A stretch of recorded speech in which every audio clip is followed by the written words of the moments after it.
Hello students, class number 3 nursing management and administration start करते हैं। आज का टॉपिक है नीड ऑफ मैनेजमेंट या नीड फॉर मैनेजमेंट कि आखिर मैनेजमेंट की ज़रूरत क्यों है। Management improve economic and social standards. अगर किसी काम को बहुत अच्छे से किया जाए, एक सिस्टमेटिक वे में किया जाए, ठीक से मैनेज करके किया जाए, पैसे की बचत होगी, पैसा कम खर्च होगा, बजट सेव भी हो जाएगा। कम खर्च तो होगा ही होगा, फ्यूचर के लिए फॉरकास्टिंग प्लान्स के लिए पैसा बच जाएगा। और अच्छा मैनेजमेंट सोसाइटी में बदलाव भी लाएगा और एक डिग्निफाइड नेशन बनेगा।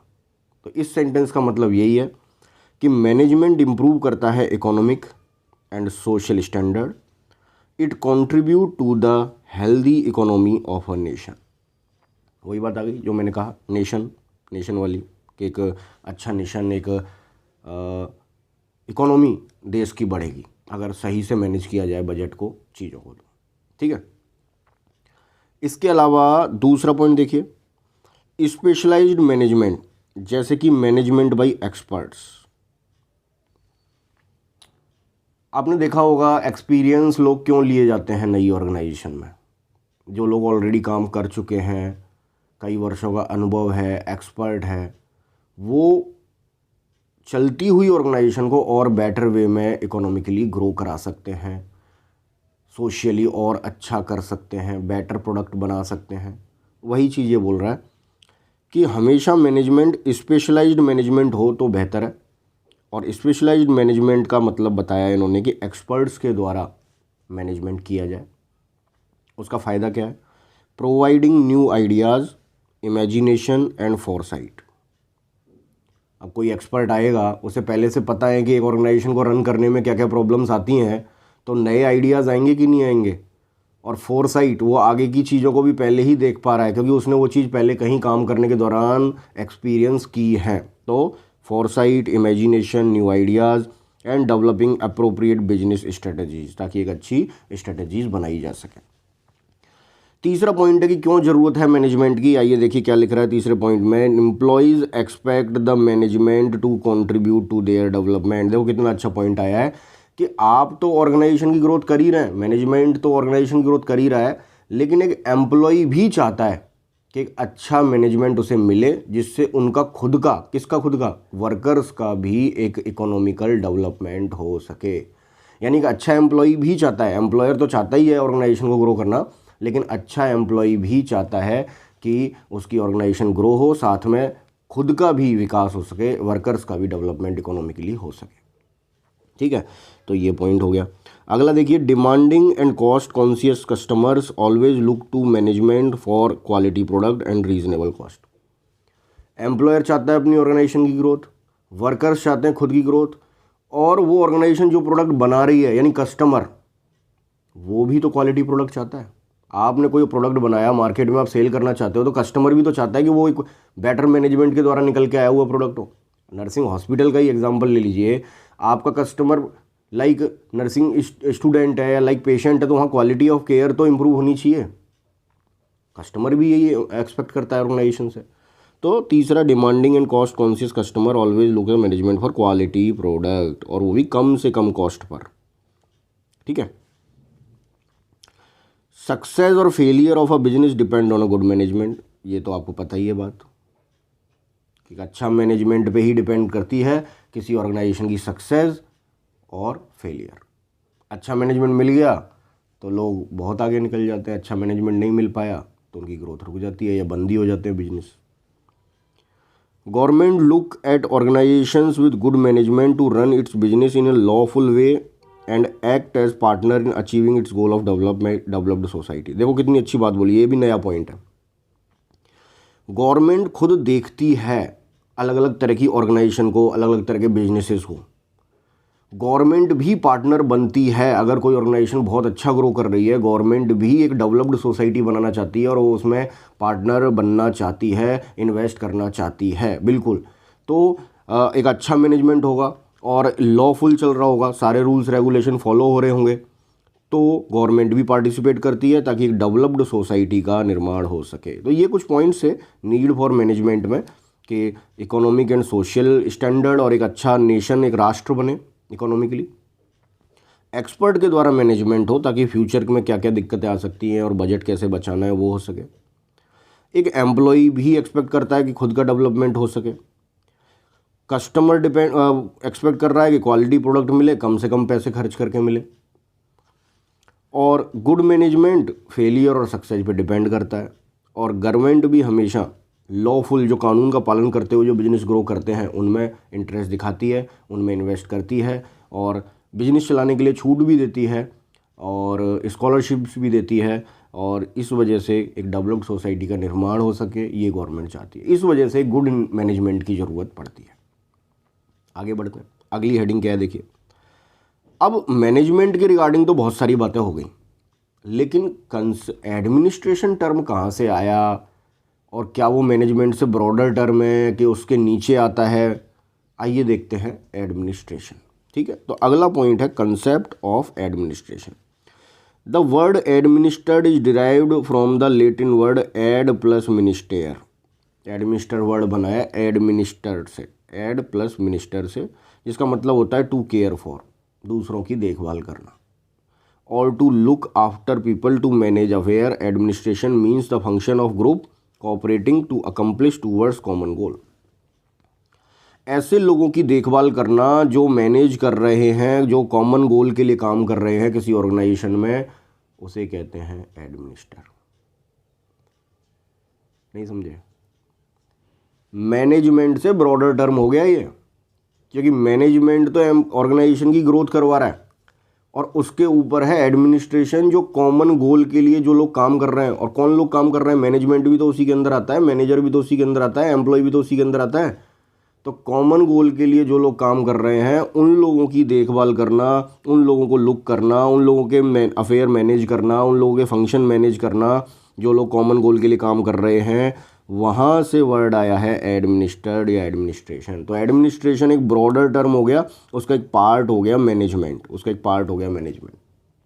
ठीक है, डेफिनेशन देखो एक बार एडमिनिस्ट्रेशन की, ये तो याद ही करनी पड़ेंगी, इसमें कुछ चेंज कर नहीं सकते। Administration is defined as controlling the activities of group of people. अब ग्रुप ऑफ पीपल में चाहे आप मैनेजर कह लो कि मैनेजर्स, वर्कर्स की एक्टिविटीज़ को कंट्रोल करना पूरी ऑर्गेनाइजेशन में, यानी मैनेजमेंट के ऊपर की चीज़ हो गई ना एडमिनिस्ट्रेशन, क्योंकि मैनेजमेंट तो एम्प्लॉयज़ को देख रहा है, लेकिन मैनेजमेंट को कौन देख रहा है? वो एडमिनिस्ट्रेशन हो गया। देखो वही दोबारा बोल रहा हूँ, controlling the activities of group of people of the whole organisation. दूसरी डेफिनेशन देखो, ये डेफिनेशन फिफनर एंड प्रेस्थस ने दी है। Administration is the organisation and direction of human and material resources. देखो बार बार एक ही चीज़ आ रही है कि मैनेजमेंट तो मैनेज कर रहा है कॉमन गोल को प्राप्त करने के लिए वर्कर्स को और ऑर्गेनाइजेशन की ग्रोथ करवा रहा है। एडमिनिस्ट्रेशन भी ऑर्गेनाइजेशन की ग्रोथ करवा रहा है, लेकिन कैसे करवा रहा है? कॉमन लोग जो उसमें काम कर रहे हैं यानी कि मैनेजर्स, और जो अवेलेबल रिसोर्सेज हैं उनको कैसे मैनेज करता है, वो हो गया एडमिनिस्ट्रेशन, यानी मैनेजमेंट के ऊपर की। तो देखो वही बोल रहा है कि management, administration is the organisation and direction. Administration एक ऑर्गेनाइज करना है चीज़ों को, डायरेक्ट करना है चीज़ों को, निर्देश देना है। किन को निर्देश देना है? ह्यूमंस को। अब वो ह्यूमन मैनेज, वही बात हो गई, ह्यूमन मैनेजमेंट, मैनेजर, वर्कर्स, वो सब आ गए। और जो अवेलेबल रिसोर्सेज हैं उनको कैसे आप मैनेज करते हैं, क्यों? To achieve desire ends, to achieve desire goal. ये दिया था फिफनर एंड प्रेस्थस ने। ठीक है, तीसरी डेफिनेशन है administration has to do with getting things done. ये वाली लाइन तो याद कर ही लो, getting things done with the accomplishment of defined objectives. Administration वो काम है, वो वर्क है जिसमें गेटिंग थिंग्स डन, चीज़ों को अचीव किया जाता है, जो ऑब्जेक्टिव डिफाइन किए हैं पहले से ही, जो ऑब्जेक्टिव ऑर्गेनाइजेशन ने बनाए हैं उनको अचीव करना। सीधी सरल भाषा में बोलूँ, किसी ऑर्गेनाइजेशन ने कोई ऑब्जेक्टिव बनाए हैं, उनको गेटिंग थिंग्स डन, उनको अचीव करना एडमिनिस्ट्रेशन है। अब वो चाहे आप ऑर्गेनाइजिंग वे में करें, चाहे मैनेजमेंट को ऑर्गेनाइज करके करें, चाहे आप जो मटेरियल, ये लिखा हुआ है मटेरियल रिसोर्सेज अवेलेबल को ऑर्गेनाइज करके करें, डायरेक्शन देके करें, उसे कहते हैं एडमिनिस्ट्रेशन। मैं एक बार दोबारा बता रहा हूँ, ये अगर मैनेजमेंट है तो ये है एडमिनिस्ट्रेशन। इनको मैनेज करना, मैनेजर्स को, एम्प्लॉयज़ को, मटेरियल को, इनको मैनेज करना, दैट इज़ एडमिनिस्ट्रेशन। ठीक है। फिलॉसफी ऑफ एडमिनिस्ट्रेशन देखते हैं भाई, क्या फिलॉसफी है एडमिनिस्ट्रेशन की। फिलॉसफी ऑफ एडमिनिस्ट्रेशन, फिलॉसफी क्या होती है? किसी चीज़ का व्यू, उसके सिद्धांत क्या है, वो किस फिलॉसफी में वर्क करती है, उसको, उसकी प्रकृति कैसी है। तो एडमिनिस्ट्रेशन एक्चुअल में ऐसे देख लीजिए इस चीज़ को कि एडमिनिस्ट्रेशन क्या सोचता है किसी ऑर्गेनाइजेशन के बारे में, उसके खुद के सिद्धांत क्या हैं, उसको हमने नाम दे दिया फिलॉसफी ऑफ एडमिनिस्ट्रेशन। देखिए first point, cost effectiveness of the firm. किसी भी ऑर्गेनाइजेशन में कम से कम खर्चा हो, ये एडमिनिस्ट्रेशन की फिलॉसफी होनी चाहिए हमेशा। कम से कम कॉस्ट इफेक्ट, मतलब कम से कम का मतलब ये नहीं कि उसके ऑब्जेक्टिव ही अचीव ना हो, कम से कम का मतलब कि उसके ऑब्जेक्टिव भी अचीव हो जाए, मैक्सिमम आउटपुट मिनिमम कॉस्ट, ऐसे समझ लो, मैक्सिमम आउटपुट मिनिमम कॉस्ट। ठीक है, तो कॉस्ट इफेक्टिव होना चाहिए administration. Execution control of work plan to reach the firm goal. जो भी बड़े लेवल के गोल हैं, फर्म गोल हैं, जो मुश्किल हैं गोल प्राप्त करना, उनके लिए बहुत ही अच्छा एग्जीक्यूशन रखना है, बहुत ही अच्छा कंट्रोल रखना है।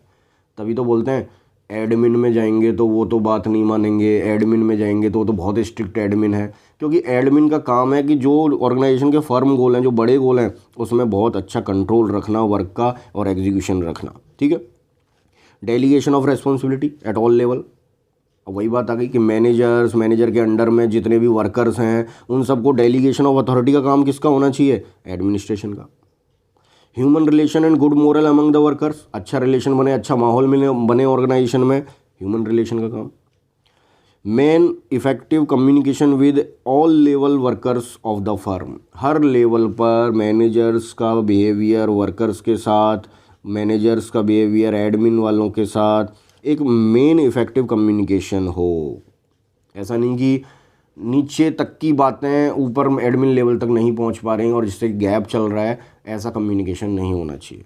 Maintaining the flexibility in certain situation of crisis. हाँ, आपने जो डिफाइंड गोल बनाए, लेकिन सडन कोई क्राइसिस की सिचुएशन आ गई, ऑर्गेनाइजेशन में बजट खत्म हो गया या एनीथिंग, जो आपने जैसा प्लान किया था वैसा नहीं हो पाया, तो उस समय पे फ्लेक्सिबल प्लान क्या होगा, थोड़ा बदलाव भी किया जा सकता है, वो ये बोल रहा है। ठीक है, कि maintaining the flexibility in certain situation of crisis. तो ये है फिलॉसफी, एक बार रिवाइज कर लेते हैं। कॉस्ट इफेक्टिव निकालना है मैक्सिमम आउटपुट के साथ, हार्ड जो गोल हैं उन पे कंट्रोल करना है, अच्छे से एग्जीक्यूशन करना है, प्लान को जमे रहना है अपने प्लान पे, लेकिन क्राइसिस की सिचुएशन में फ्लेक्सिबिलिटी भी रखनी है। अच्छा कम्युनिकेशन हो वर्कर्स में, ह्यूमन रिलेशन अच्छे बने रहें, नैतिकता बनी रहे, गुड मॉरल बना रहे, और सारी रिस्पॉन्सिबिलिटी को डेलीगेट करने का काम एडमिन का होता है, एडमिनिस्ट्रेशन का होता है। तो ये हो गई हमारी फिलॉसफी। आगे बढ़ते हैं, प्रिंसिपल ऑफ एडमिनिस्ट्रेशन देखते हैं। Principal of administration, unity of command. अच्छा, ये फेमस है भाई, ये फेमस है, ये नाम याद करो, हेनरी फयोल। इस पे तो अलग से क्वेश्चन भी आता है, मोस्ट इम्पोर्टेंट ऐसे आता है, हेनरी फयोल के एडमिनिस्ट्रेशन के प्रिंसिपल बताइए। अलग से शॉर्ट नोट भी आ जाता है, तो याद रखना हेनरी फयोल के। ठीक है, हिंट बना लेंगे हम। यूनिटी ऑफ कमांड, एक वे में एडमिन होना चाहिए, एक यूनिटी होनी चाहिए, ऑर्डर देने का एक तरीका होना चाहिए। हायरार्की ट्रांसमिशन, बढ़ते क्रम से नीचे की ओर, एडमिन के नीचे सब एडमिन डिपार्टमेंट, सब एडमिन के नीचे मैनेजर्स, मैनेजर के नीचे भी फिर असिस्टेंट मैनेजर, फिर वर्कर्स, फिर सबऑर्डिनेट, फिर हेल्पर्स। तो जो भी आप ऑर्डर दे रहे हैं वो ऐसा नहीं कि एडमिन डायरेक्ट वर्कर्स को ऑर्डर दे रहा है, हायरार्की सिस्टम होना चाहिए। ठीक है, बढ़ते क्रम में होना चाहिए। Separation of power, authority in subordination, responsibility in control, ये मैंने बता दिया कि पावर का डेलीगेशन ऑफ अथॉरिटी बिल्कुल अलग अलग अच्छे से होनी चाहिए। सेंट्रलाइजेशन, वर्क ऑफ सेंट्रलाइजेशन, कि एडमिन है और यहीं से जो है सारी चीज़ें सेपरेट की जा रही हैं और वर्क को सेंट्रलाइज किया जा रहा है, कि एक ही जगह से सारे गोल का अचीवमेंट हो रहा है और डेलीगेशन हो रहा है अथॉरिटी का। ऑर्डर, बिल्कुल, प्रिंसिपल हम पढ़ रहे हैं, सिद्धांत पढ़ रहे हैं एडमिन के, एडमिनिस्ट्रेशन के। तो एडमिनिस्ट्रेशन का एक सिद्धांत है ऑर्डर देना। ऑर्डर देना किसका काम है? आदेश देना, निर्देश देना, डायरेक्शन देना किसका काम है? एडमिनिस्ट्रेशन का। डिसिप्लिन रखना किसका काम है? एडमिनिस्ट्रेशन का। प्लानिंग करना ऑर्गेनाइजेशन का किसका काम है? एडमिनिस्ट्रेशन का। ऑर्गेनाइजेशन चार्ट बनाना, ऑर्गेनाइजेशन चार्ट बनाए होंगे ना कि जनवरी मंथ के लिए क्या प्लान रहेंगे, फरवरी के लिए क्या रहेंगे, पूरा ईयर प्लान क्या रहेगा, तो पूरा ऑर्गेनाइजेशन चार्ट बनाए होंगे ना आपने बीएससी नर्सिंग में, एमएससी नर्सिंग में। मीटिंग करना, रिपोर्ट सबमिट करना, रिपोर्ट देखना, अकाउंटिंग करना, बजटिंग करना, ये सब जो काम है ये सब प्रिंसिपल ऑफ एडमिनिस्ट्रेशन है हेनरी फेयोल के।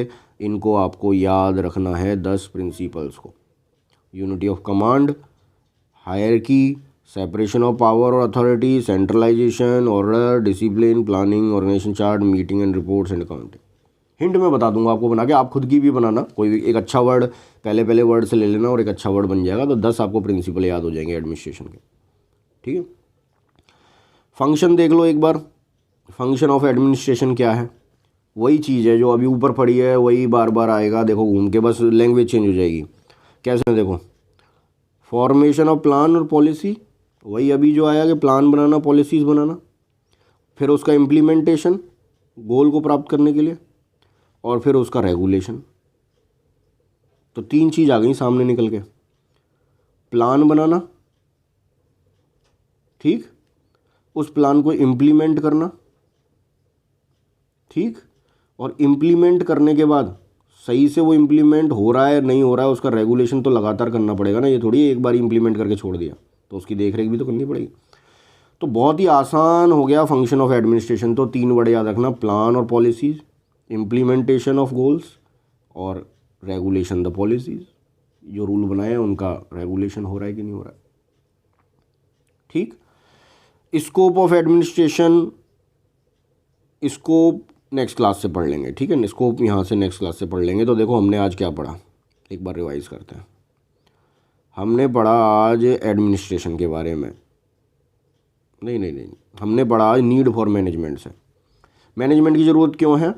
इकोनॉमिक और स्टैंडर्ड डेवलप करने के लिए, सोशल, एक अच्छा राष्ट्र, एक अच्छे देश का निर्माण करने के लिए एक्सपर्ट के थ्रू होना चाहिए मैनेजमेंट, और ताकि नए आइडियाज़ और फ्यूचर में आने वाली दिक्कतें को हम मैनेज कर सकें। एम्प्लॉय भी एक अच्छा मैनेजमेंट चाहता है खुद के डेवलपमेंट के लिए, खुद का पैसा कमाने के लिए। कॉस्ट कॉन्शियस होना चाहिए, कस्टमर भी चाहता है क्वालिटी प्रोडक्ट आए। इसके अलावा गुड मैनेजमेंट पे ही डिपेंड करता है सक्सेस और फेलियर बिजनेस की। ठीक है, और गवर्नमेंट भी देखती है कि एक अच्छा लॉफुल अगर उसे पार्टनर मिल जाए जिससे एक अच्छा डेवलप्ड सोसाइटी का निर्माण हो सके, तो इस वजह से भी मैनेजमेंट की ज़रूरत है। एडमिनिस्ट्रेट वर्ड आया है, ये एडमिनिस्ट्रेट वर्ड डिराइव्ड हुआ है जिसका मतलब होता है टू केयर फॉर। और किसकी केयर? जो भी अवेलेबल रिसोर्सेज हैं या जो भी ग्रुप काम कर रहा है, या वो ग्रुप मैनेजर्स का है या वर्कर्स का है, उनकी देखरेख करना ताकि कॉमन गोल प्राप्त किए जा सकें। एडमिनिस्ट्रेशन एक ब्रॉडर टर्म है और वही इस डेफिनेशन में लिखा हुआ है कि controlling the activity of group. ठीक है, और एडमिनिस्ट्रेशन क्या है? डायरेक्शन है, ऑर्गेनाइजेशन है, किसका? अवेलेबल रिसोर्सेज का और ह्यूमन का। वही बात बार बार आ रही है। एडमिनिस्ट्रेशन क्या है? गेटिंग थिंग्स डन, किस चीज़ को प्राप्त करना? जो ऑब्जेक्टिव्स बनाए थे उनको प्राप्त करना। ये लूथर गुलिक की डेफिनेशन है। फिलॉसफी क्या है? वही चीज़ है, कॉस्ट इफेक्टिव होना चाहिए एडमिनिस्ट्रेशन, एग्जीक्यूशन होना चाहिए, डेलीगेशन ऑफ रेस्पॉन्सिबिलिटी होनी चाहिए, गुड मोरल होना चाहिए, लोगों के बीच में अच्छा कम्युनिकेशन होना चाहिए, अच्छे रिलेशन होने चाहिए। लेकिन क्राइसिस की सिचुएशन में ऐसा नहीं कि आप अपनी पॉलिसीज़ पर अड़े रहें, थोड़ी सी फ्लेक्सिबिलिटी भी प्लान में होनी चाहिए इमरजेंसी के लिए। Principle of administration Henri Fayol के, unity of command, hierarchy, separation of power, centralisation, order, discipline, planning, organisation chart, meeting and reports and accounting. इनका एक अपन हिंट बना लेंगे नेक्स्ट क्लास में, मैं यहाँ से बता दूंगा क्या हिंट हो सकती है। ठीक है, फंक्शन ऑफ एडमिनिस्ट्रेशन 3 वर्ड याद रखना, प्लानिंग करना, इंप्लीमेंटिंग करना, और जो प्लान किया है उसको रेगुलेशन करना, इसको डिफाइन करना। ये 3 फंक्शन है मेनली फंक्शन ऑफ एडमिनिस्ट्रेशन। ठीक है, यहाँ से देख लेंगे नेक्स्ट क्लास में। उम्मीद है आपको आज की क्लास पसंद आई होगी। Thank you, have a nice day and good luck.